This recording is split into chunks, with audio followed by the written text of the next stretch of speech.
വിശുദ്ധ കുരിശിൻ്റെ അടയാളത്താൽ ഞങ്ങളുടെ ശത്രുക്കളിൽ നിന്ന് ഞങ്ങളെ രക്ഷിക്കണമേ. ഞങ്ങളുടെ തമ്പുരാനെ, പിതാവിൻ്റെയും പുത്രൻ്റെയും പരിശുദ്ധാത്മാവിൻ്റെയും നാമത്തിൽ ആമേൻ. പ്രഭാതത്തിൽ ഉണർന്ന് അവിടുത്തെ അന്വേഷിക്കുന്നവന് കൃപ ലഭിക്കും.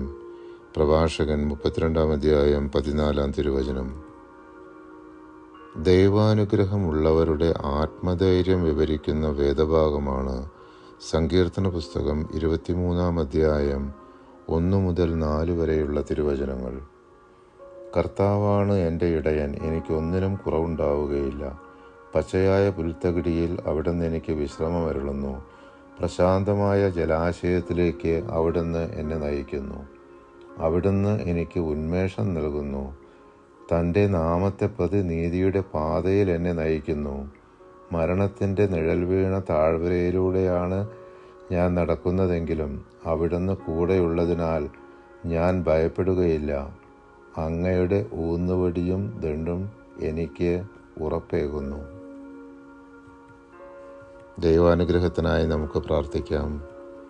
ഞങ്ങളിൽ വസിക്കുന്ന ത്രിയേക ദൈവമേ, ഞങ്ങളുടെ സ്വാർത്ഥത, അഹങ്കാരം, വെറുപ്പ്, വിദ്വേഷം, അസൂയ, വൈരാഗ്യം, മുൻകോപം, ആസക്തികൾ, ദുശ്ചിന്തകൾ, നിരാശ, അപകർഷതാബോധം, മറ്റുള്ളവരെ വിധിക്കുന്ന പ്രവണത, മറ്റുള്ളവരോട് ക്ഷമിക്കാൻ സാധിക്കാത്ത അവസ്ഥ, പ്രാർത്ഥനയിലുള്ള ശുഷ്കാന്തിക്കുറവ്, തഴക്കദോഷങ്ങൾ തുടങ്ങി ഞങ്ങളുടെ എല്ലാ ബലഹീനതകളെയും ഞങ്ങൾ അവിടുത്തെ തിരുസന്നിധിയിൽ സമർപ്പിക്കുന്നു.